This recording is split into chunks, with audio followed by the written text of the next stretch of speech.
বিনামূলীয়া ই-ৰিক্সা আৰু মপেডৰ আবেদন আৰম্ভ হৈ গৈছে যোৱাকালিৰ পৰা। আপোনালোকে চাওক ৱেবছাইটটো। যোৱাকালি আমাৰ ৱেবছাইটটোৱে সম্পূৰ্ণ শুদ্ধভাৱে কাম কৰা নাছিল, সেইবাবে মই আজি আপোনালোকৰ মাজলৈ ভিডিঅ'টো লৈ আনিলোঁ। ইয়াত গাইডলাইনছখিনি দিয়া আছে, আপোনালোকে এবাৰ ভালদৰে পঢ়ি চাব। এই গাইডলাইনছখিনি মই থুলমূলকৈ আপোনালোকক অলপমান কৈ দিছোঁ, কাৰণ গোটেইখিনি পঢ়ি দিলে ভিডিঅ'টো বহুতেই দীঘলীয়া হৈ যাব পাৰে। এতিয়া ইয়াত কোৱা হৈছে যে যিসকলে আবেদন কৰে তেওঁলোকৰ মিনিমাম বয়স 25 বছৰ হ'ব লাগিব আৰু আপোনালোকৰ 50 বছৰৰ ওপৰত হ'ব নোৱাৰিব। আৰু ইয়াতে কৈছে 01/01/2025 এই 2025 চনৰ 1 জানুৱাৰীত যাৰ 25 বছৰ হৈছে তেওঁলোকেহে আবেদন কৰিব পাৰিব, বা 25 বছৰৰ তলৰখিনিয়ে আবেদন কৰিব নোৱাৰিব।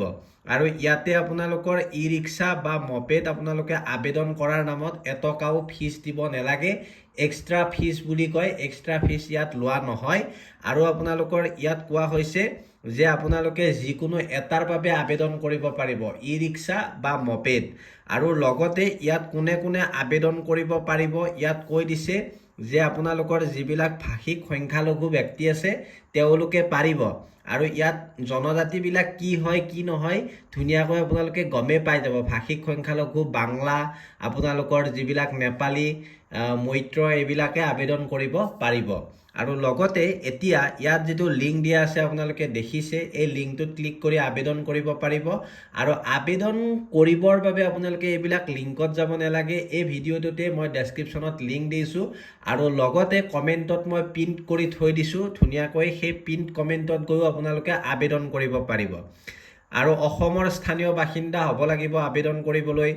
তাৰপিছত আপোনালোকৰ ইয়াত দিছে যে আপোনালোকৰ ঘৰত ডক্টৰ, ইঞ্জিনিয়াৰ বা চৰকাৰী চাকৰিয়াল, ৰাজ্যিক চৰকাৰী চাকৰিয়াল, ইনকাম টেক্স পে' কৰা ব্যক্তি, বা আপোনালোকৰ যদি কোনোবা গভাৰ্ণমেণ্ট ঠিকাদাৰ আছে বা গভাৰ্ণমেণ্ট যদি কিবা মানে ঠিকা চিকা কৰে, লাইচেঞ্চ থকা, তেনেকুৱা নহ'ব।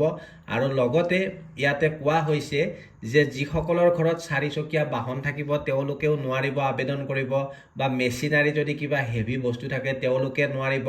15 বিঘাতকৈ যদি ওপৰত মাটি থাকে তেওঁলোকে নোৱাৰিব। আৰু এনুৱেল ইনকামটো আপোনালোকৰ মানে কি 3 লাখৰ ওপৰত যদি থাকে তেওঁলোকে নোৱাৰিব, এইবিলাক কৈছে। আৰু লগতে আপোনালোকে এটা কথা মনত ৰাখিব, এই বস্তুখিনিয়ে এবাৰ ধুনীয়াকৈ পঢ়ি ল'ব। আপোনালোকে পঢ়ি ল'লে বুজি পাব সকলোখিনি বস্তুৱে। আৰু লগতে মই এই কথাখিনি আপোনালোকক থুলমূলকৈ বুজাই ক'লোঁ। যদি আপোনালোকে বুজি পালে ভালে কথা, আৰু যিসকলে বুজি নাপালে কমেণ্টত কমেণ্ট কৰিব, সম্পূৰ্ণকৈ মই বুজাই দিম। কাৰণ ইয়াতে যিখিনি বস্তু আছে এই বস্তুখিনি বুজি মেলিহে আপোনালোকে আবেদন কৰিব লাগিব। যদি এনে কৰি দিয়ে তেতিয়া নহ'ব। তাৰপিছত আপোনালোকে এপ্লিকেশ্যন কৰিবলৈ এই এপ্লিকেণ্ট ফৰ্ম ফিল আপ ইয়াত ক্লিক কৰি দিব। ক্লিক কৰি দিলে আপোনাৰ সন্মুখত এনেকুৱা ধৰণৰ এখন ইণ্টাৰফেচ আহিব। ইয়াতে আপোনালোকে কি কৰিব লাগিব, ওৱানত দিছে ওৱান ইনফৰমেশ্যন। ইয়াত ধুনীয়াকৈ নিজৰ মোবাইলতে পাৰিব, চিলেক্ট আইটেমত ক্লিক কৰিব। ইয়াত আপোনালোকৰ প্ৰথমতে দিছে ডিষ্ট্ৰিবিউশ্যন অফ মপেড, তাৰপিছত ডিষ্ট্ৰিবিউশ্যন অফ ই-ৰিক্সা। ই-ৰিক্সাত যদি কৰে ই-ৰিক্সাত দিব, মপেডত কৰিলে মপেডত ক্লিক কৰি দিব। তাৰপিছত আপোনালোকে এনেকৈ স্ক্ৰল ডাউন কৰিব। স্ক্ৰল ডাউন কৰিলে ইয়াত আপোনালোকৰ মানে এই ই-ৰিক্সাৰ বাবে কৰিছে নহয়, এই ই-ৰিক্সাৰ ইনফৰমেশ্যনখিনি ইয়াত বহুৱাব লাগিব। পাৰ্চনেল ডিটেইলছ বা পাৰ্চনেল ইনফৰমেশ্যনখিনি আপুনি নিজেই গম পাব। আপোনাৰ নাম বহুৱাব লাগিব, আপোনাৰ দেউতাৰ নাম বা গাৰ্জেন নাম বহুৱাব লাগিব, মোবাইল নম্বৰ, তাৰপিছত আপোনাৰ ছেক্স কি হয়, মেইল নে ফেমেল হয় ইয়াত বহুৱাই দিব। তাৰপিছত ভিলেজ বা টাউন আপুনি ক'ৰ হয় ইয়াত আপুনি লিখিব লাগিব। তাৰপিছত পোষ্ট অফিচ অৰ্থাৎ ডাকঘৰ আপোনাৰ কি হয় লিখিব লাগিব। পুলিচ ষ্টেচন আপোনাৰ কি হয় লিখিব। তাৰপিছত আপোনাৰ জিলা কি হয়, ইয়াত ষ্টেটত আপুনি চিলেক্ট কৰিব আপোনাৰ জিলা কি হয়, বা আপোনাৰ ৰাজ্য কি হয়, ধুনীয়াকৈ আপুনি চিলেক্ট কৰিব। ৰাজ্য হৈছে আপোনাৰ ষ্টেট আৰু আপোনাৰ ডিষ্ট্ৰিক্ট হৈছে জিলা, এইটো মনত ৰাখিব।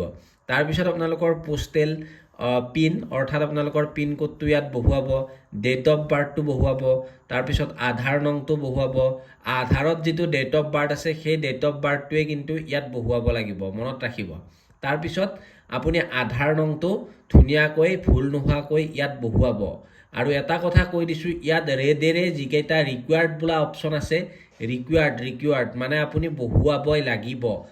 মানে এৰি গ'লে নহ'ব, বহুৱাবই লাগিব ৰেডিৰে যিকেইটা ৰিকুৱাৰ্ড আছে।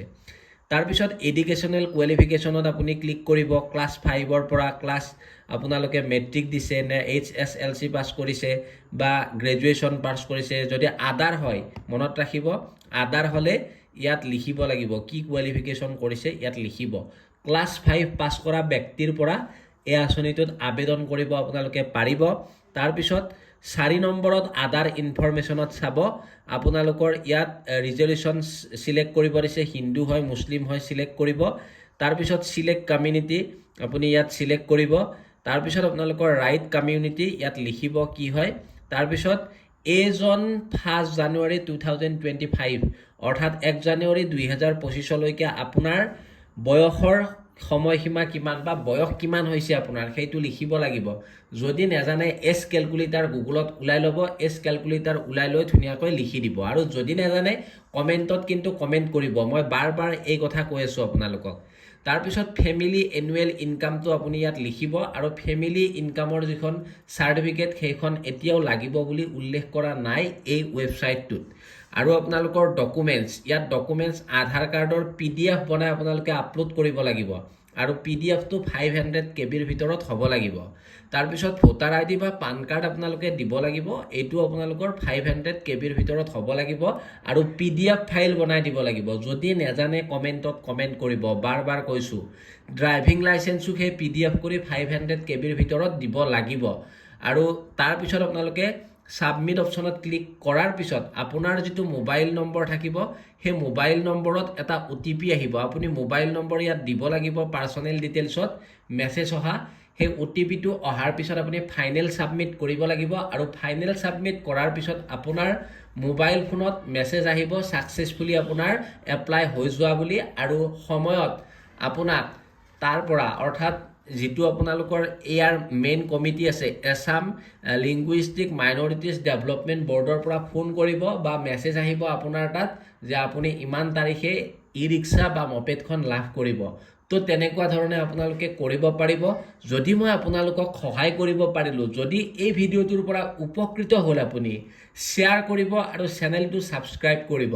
লগতে ফেচবুকত চাই থকাখিনিয়ে যাতে ফ'ল' কৰে, এইটোৱে মোৰ আপোনালোকলৈ কাটৰ অনুৰোধ। গতিকে যিমান পাৰে শ্বেয়াৰ কৰিব। ধন্যবাদ। জয় অসম।